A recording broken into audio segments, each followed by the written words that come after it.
नमस्कार दोस्तों, स्वागत है अपनी YouTube channel top trending GK में। दोस्तों इस वीडियो में देखने वाले हैं आज जो आपके एसएससी सीएचएसएल का थर्ड शिफ्ट में एग्जाम कंडक्ट हुआ है 9 अगस्त 2021 को। तो इस शिफ्ट में पूछे गए लगभग सारे जीके के सवाल एक्स्ट्रा फैक्ट सहित जानने वाले हैं।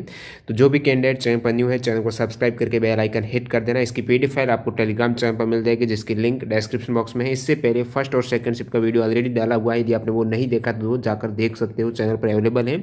इन सभी कैंडिडेट का बहुत बहुत धन्यवाद जिन्होंने रियल और ऑथेंटिक सवाल है वो टेलीग्राम पर सेंड किए हैं। तो चलिए सवाल कंटिन्यू करें। उससे पहले मैं आपको बता दूं, आप किसी भी कॉम्पिटिटिव एग्जाम्स की तैयारी करते हो, अपनी तैयारी को परखने के लिए कॉन्फिडेंस लेवल, टाइम मैनेजमेंट, इन सभी चीज़ों के लिए स्मार्ट वर्क के तौर पर आपको डेली एक मॉक टेस्ट लगना जरूरी है। मॉक टेस्ट के लिए टेक्स्ट बुक इसलिए बेहतरीन है, एक तो यहाँ पर आप अनलिमिटेड मॉक टेस्ट लगा सकते हो। सेकेंड, यहाँ पर आप सारे एग्जाम्स के मॉक टेस्ट हैं वो एक ही पास के अंतर्गत सभी एग्जाम्स के मॉक टेस्ट अटेम्प्ट कर सकते हो। जैसे आप एसएससी की तैयारी कर रहे हो, पैरेलल में रेलवे की कर रहे हो, बैंकिंग की कर रहे हो, डिफेंस या फिर कोई भी other state level government exam, सारे एग्जाम्स के मॉक टेस्ट आपको यहाँ पर एक ही पास में मिल जाएंगे। यदि आप इसमें टीटीजी के कूपन कोड यूज करते हो तो एक्स्ट्रा 10% का और डिस्काउंट मिलने वाला है। इस बेहतरीन अपॉर्चुनिटी का लाभ उठाने के लिए डिस्क्रिप्शन बॉक्स में लिंक है, क्लिक करके ये मॉक टेस्ट सीरीज आप ज्वाइन कर सकते हो या फिर टेक्स्ट बुक जो एप्लीकेशन है वहां से भी आप ये अटेम्प्ट कर सकते हो। एग्जाम में जो आपको पैटर्न और डैशबोर्ड देखने को मिलता है सेम इंटरफेस से यहाँ पर भी आप प्रैक्टिस कर सकते हो। तो चलिए कंटिन्यू कर लेते हैं। आज के थर्ड शिफ्ट में पूछे गए टोटल जीके के सवाल। देखिएगा पहला सवाल, 2020 तक फील्ड हॉकी में ओलंपिक में भारत के कुल कितने मेडल है। बात हो रही है 2020 तक, यानी टोक्यो ओलंपिक 2020 को इंक्लूड नहीं किया गया जो 2021 में हुआ है, 8 अगस्त को समापन हुआ है।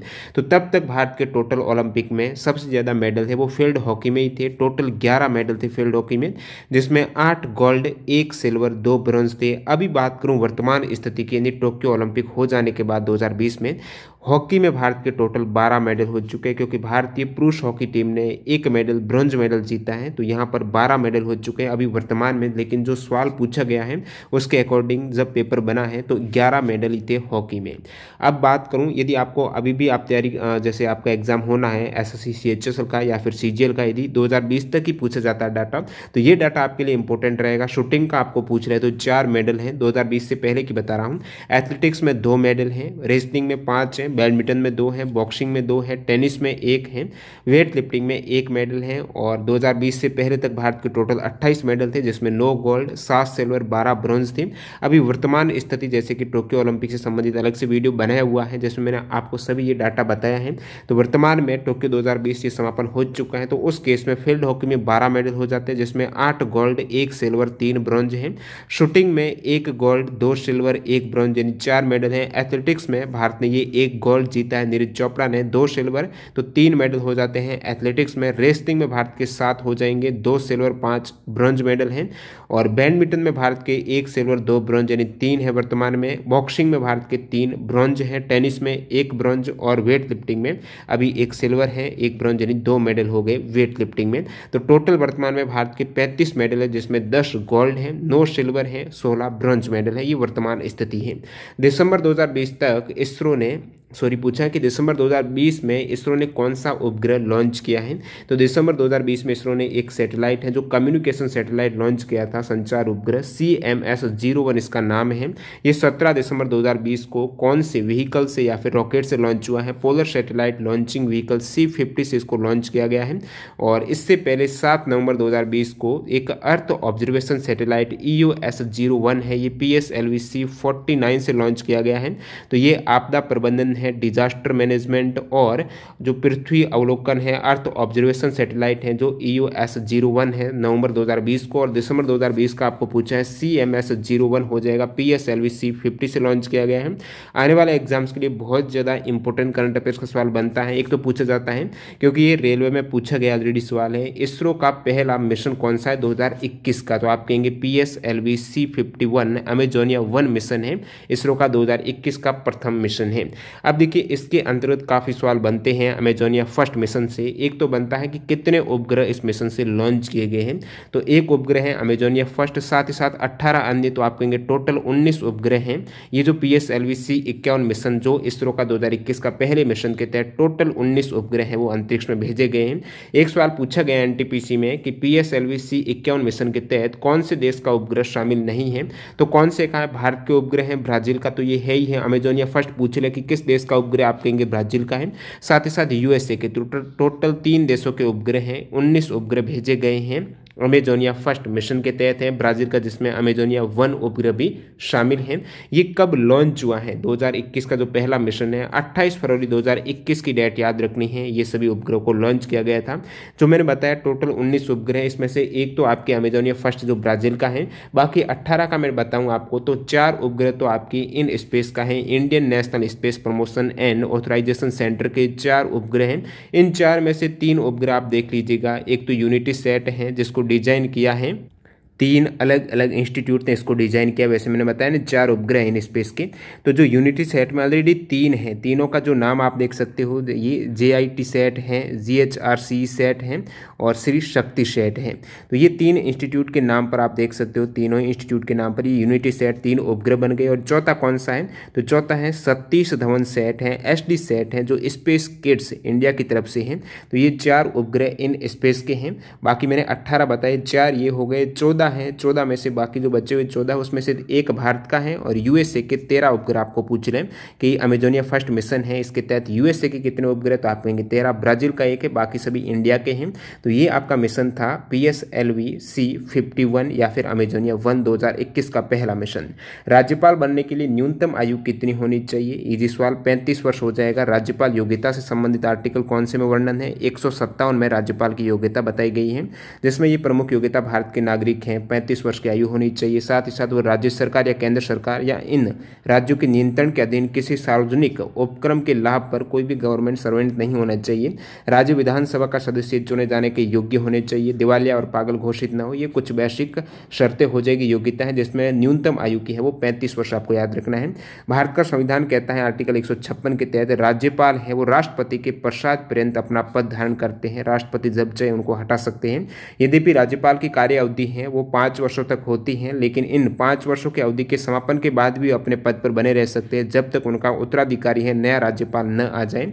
संविधान का आर्टिकल 155 बताता है कि राज्यपाल की नियुक्ति है वो राष्ट्रपति के द्वारा की जाएगी। 7वां जो संविधान संशोधन हुआ था 1956 में, इसके तहत बताया गया है कि एक राज्यपाल 1 से अधिक राज्यों के लिए भी नियुक्त किया जा सकता है। यहाँ से पूछ रहे हैं कि एक राज्यपाल 1 से अधिक राज्यों के लिए भी नियुक्त हो सकता है, वो किस संशोधन के तहत हुआ है? 7वें संविधान संशोधन 1956 के तहत। अगला सवाल, 15 अगस्त 1947 जब देश आज़ाद हुआ था उस समय राष्ट्रीय कांग्रेस के अध्यक्ष कौन थे? JB कृपलानी थे। सेम सवाल NTPC में पूछा हुआ है ये, और NTPC में पूछे हुए मैंने टॉपिक अलग से कवर किया है। NTPC में जो भी सवाल पूछेंगे उसका आप वीडियो भी देख सकते हो यूट्यूब पर। बाकी उसके अलग से PDF फाइल हमारे जो वेबसाइट है toptrendinggk.in, वहाँ से आपको डाउनलोड कर सकते हो। लिंक आपको डिस्क्रिप्शन बॉक्स में मिल जाएगी उसकी। तो JB कृपलानी है, ये 1947 के वक्त है वो कांग्रेस के अध्यक्ष थे। उसके बाद 1948-49 में कौन रहे थे? तो पत्ताभी सीतारमैया। और 1946 में इनसे पहले कौन थे? जवाहरलाल नेहरू थी। जनवरी 2021 में इंडिया और ऑस्ट्रेलिया T20 सीरीज में प्लेयर ऑफ द सीरीज हैं। सेम सवाल पूछा गया था आपके NTPC में, लेकिन उसमें पूछा था जो T20 में न पूछ के टेस्ट का पूछा गया था। तो मैंने बताया ऑलरेडी कि T20 में कौन थे? हार्दिक पांड्या थे। जनवरी 2021 में इंडिया ऑस्ट्रेलिया की जो T20 सीरीज हुई है, प्लेयर ऑफ द सीरीज चुने गए थे हार्दिक पांड्या हैं।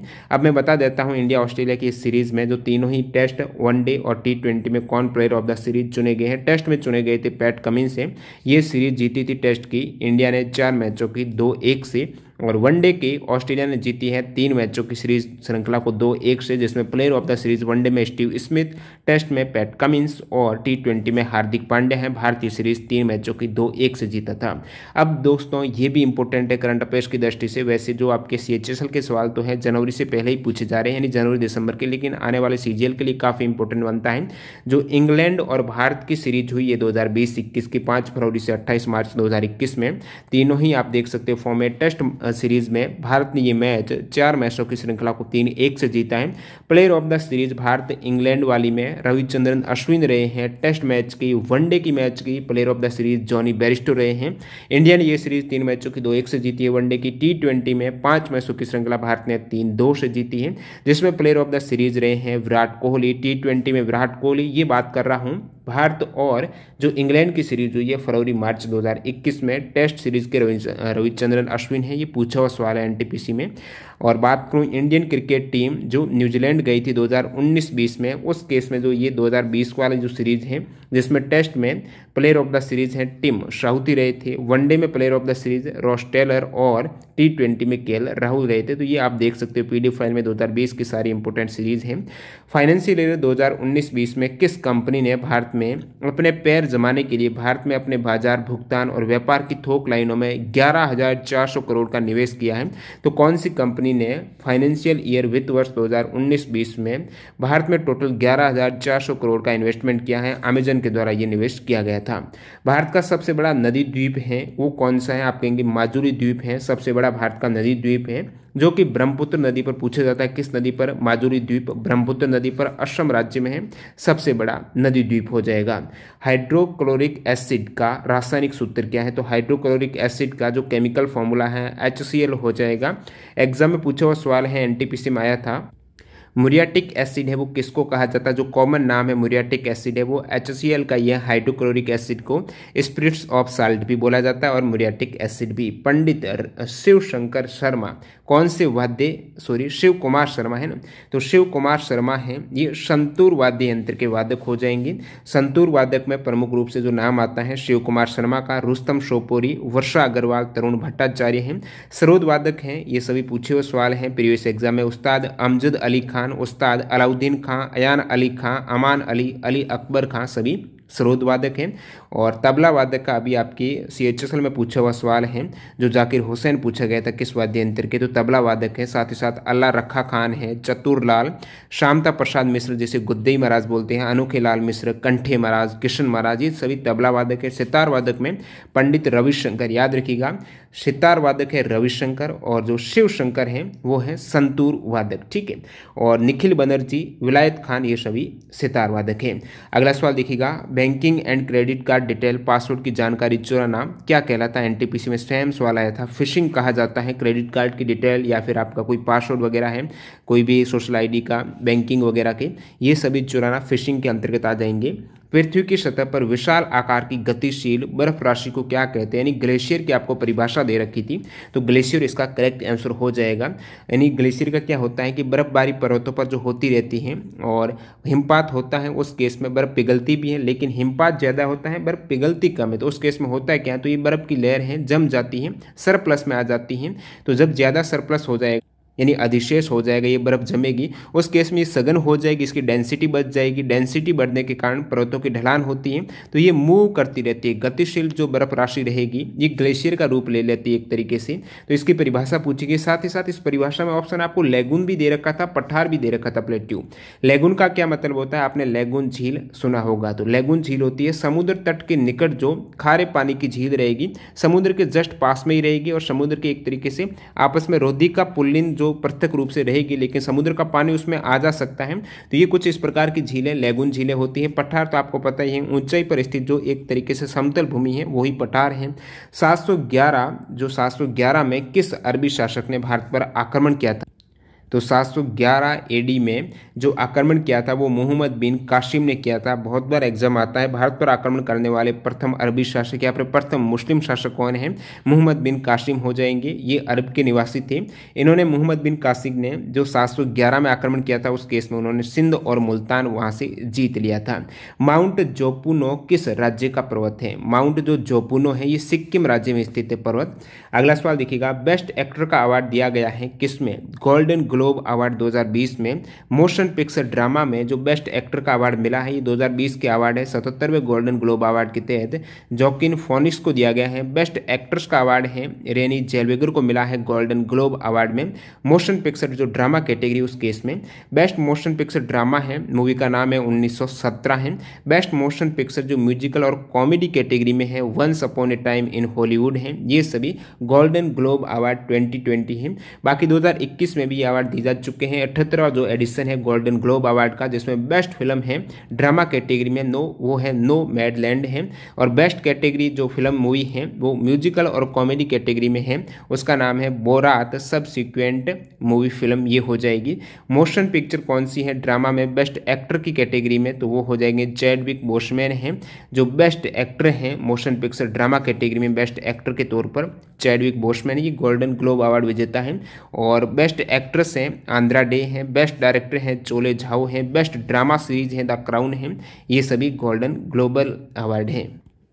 अगला सवाल, national stock exchange of India के चेयरमैन कौन है, आपको पूछा है। एनएससी के चेयरमैन तो गिरीश चंद्र चतुर्वेदी एनएससी के चेयरमैन हैं। एनएससी की स्थापना 1992 में हुई थी। बीएसई के चेयरमैन है विक्रमजीत सेन हो जाएंगे, तो जस्टिस विक्रमजीत सेन है बीएसई के चेयरमैन। एनएससी के हैं जीसी चतुर्वेदी। सेबी के चेयरमैन कौन है, पूरा बीएसई और एनएससी को कंट्रोल सेबी करता है, तो सेबी के हैं वर्तमान अध्यक्ष अजय त्यागी हो जाएंगे। सेबी का मतलब है भारतीय प्रतिभूति और विनिमय बोर्ड है, और जिसकी स्थापना 1992 में वैधानिक मान्यता मिली, याद रखिएगा सेबी को। विश्व कंप्यूटर साक्षरता दिवस कब मनाया जाता है, प्रीवियस एग्जाम में पूछा हुआ सवाल है एसएससी का।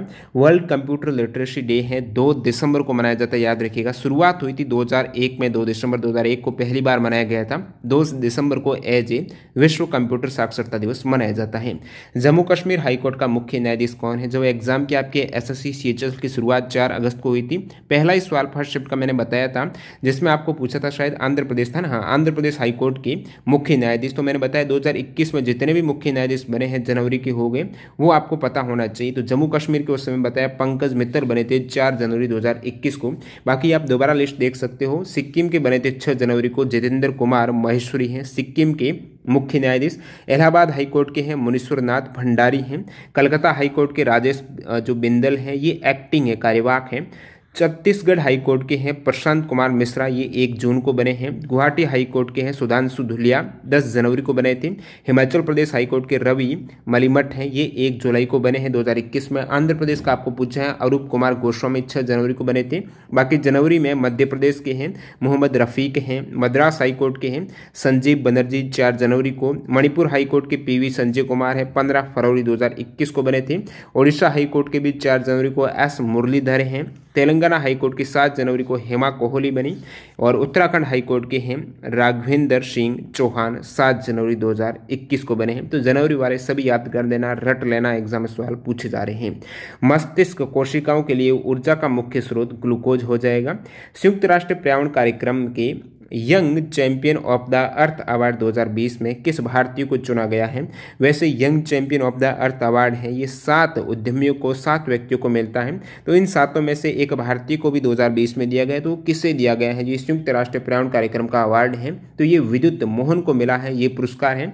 30 वर्ष से कम या आयु के 7 उद्यमियों को दिया जाता है। विद्युत मोहन जिनकी आयु 29 वर्ष थी, इन्हें young champion of the earth award 2020 UNEP के द्वारा दिया गया है। और यूएनईपी जिसकी स्थापना है 5 जून 1972 को, ये हेडक्वार्टर नैरोबी केन्या में है।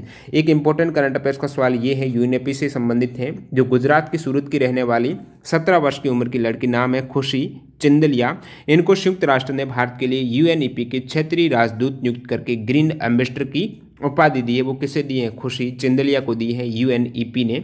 अगला सवाल देखिएगा, एमएसपी कौन तय करता है, बहुत बार एग्जाम में रिपीट हुआ सवाल है। एमएसपी है ये कृषि लागत और मूल्य आयोग सीएसीपी की सिफारिश पर, तो ये आयोग सिफारिश करता है। फिर भारत सरकार का जो department of agriculture and cooperation के द्वारा टोटल 23 कॉमोडिटी जीन्स हैं जो सीएससीपी है ये रिकमेंडेड करता है। टोटल 23 जो भी फसलें वगैरह हो जाती हैं उनका एमएसपी क्या रहने वाला है।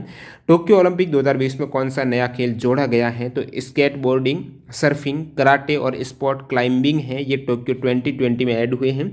नेक्स्ट 2024 टोक्यो में ब्रेक डांसिंग है, ये टोक्यो नहीं, नेक्स्ट आपकी पेरिस फ्रांस में होने वाला है 2024, तो उस केस में ब्रेक डांसिंग है ये ऐड होने वाला है नेक्स्ट ओलंपिक में। अगला सवाल देखिएगा, कौन सी पर्वतमाला हिमालय का भाग नहीं है। हिमालय की बात करूं तो ट्रांस हिमालय, वृद्ध हिमालय, मध्य या फिर लघु हिमालय, शिवालिक हिमालय हैं, ये उत्तर से दक्षिण जाने पर 4 प्रमुख हिमालय ट्रांस, वृहद, मध्य या फिर जैसे लघु कह सकते हो शिवालिक हिमालय है। इनमें बहुत सी पर्वतमालाएं हैं, कौन सा रेंज है कौन सा नहीं है, जो ऑप्शन के अकॉर्डिंग आपको बताना था। वैसे बात करूं मध्य हिमालय और लघु हिमालय में, तो पीर पंजाल है, धौलाधर एग्जाम में पूछा हुआ सवाल है, धौलाधर रेंज किस हिमालय का पार्ट है, तो आप कहेंगे लघु हिमालय जो लेसर हिमालय है जिसे मध्य हिमालय बोलते हैं हिमाचल प्रदेश में। काराकोरम है, लद्दाख है, देखिए K2 पूछा हुआ सवाल है, K2 काराकोरम के अंतर्गत आता है। और जो काराकोरम, लद्दाख, जांस्कर, कैलाश माउंटेन, ये सभी ट्रांस हिमालय के भाग हो जाएंगे, ट्रांस हिमालय के अंतर्गत आते हैं। और जो हिमाद्री है, ग्रेट हिमालयन, हिमाचल है, लेसर हिमालय, और शिवालिक है, आउटर हिमालय, तिब्बतियन प्लेट्यू है, ये सभी जो नॉर्थ हिमालय में, ट्रांस हिमालय में कह सकते हो। तो कौन सी जगह कहाँ पर है, हिमाद्री ग्रेट हिमालय में, शिवालिक आउटर हिमालय में, हिमाचल है लेसर हिमालय में, और जो तिब्बत का पठार है वो ट्रांस हिमालय के अंतर्गत आता है। लघु हिमालय में मैंने बताया पीर पंजाल है जो जम्मू कश्मीर में, धौलागिरी हिमाचल में, मंसूरी उत्तराखंड, महाभारत श्रेणी नेपाल में है, नाग टिब्बा नेपाल में, ये सभी लघु हिमालय के अंतर्गत। फसल कटाई के बाद अच्छी पैदावार की खुशी में कौन सा त्यौहार मनाया जाता है, तो बैसाखी त्यौहार मनाया जाता है। सर्दियों की फसल कटाई के बाद 12 या 13 अप्रैल को ये पंजाब में मनाया जाता है बैसाखी त्यौहार। एक सवाल थोड़ा सा डाउट है, कमेंट करके बताना थर्ड सेट में जिनका भी एग्जाम था कि कौन सी बुक से सवाल पूछा गया। एक्चुअल में स्टूडेंट कंफ्यूज हो रहे हैं, कुछ बता रहे हैं ब्रह्मसूत्र ग्रंथ है, कुछ फिलोसफी और ब्राह्मण बता रहे हैं। तो ब्रह्मसूत्र ग्रंथ के बात को तो इनके लेखक हैं महर्षि बादरायण, ठीक है, महर्षि बादरायण है ब्रह्मसूत्र ग्रंथ के लेखक। और फिलोसफी ऑफ ब्राह्मण के हैं ये ए रामामूर्ति की पुस्तक है। फिलोसफी ऑफ हिंदुइज्म में है, इंडियन फिलोसफी है, ये सर्वपल्ली राधाकृष्णन की बुक्स हो जाएगी। महिलाओं को नया स्टार्टअप खोलने के लिए सरकार के द्वारा कितनी सहायता, एग्जैक्ट स्पष्ट रूप से सवाल नहीं मिला है, क्या पूछा गया है, ये जनवरी 2021 के करंट अफेयर से बता रहे हैं। तो जिन भी कैंडिडेट को ये सवाल पूरा याद हो कमेंट बॉक्स में बता सकते हो। तो एक दो सवाल में डाउट है वो आप जरूर कंफर्म करना कमेंट बॉक्स में, ताकि मैं इसको PDF में संशोधन कर दूंगा। वीडियो पूरा देखने के लिए आपका बहुत बहुत धन्यवाद। PDF फाइल के लिए टेलीग्राम चैनल ज्वाइन करना, लिंक डिस्क्रिप्शन बॉक्स में है। Bye bye.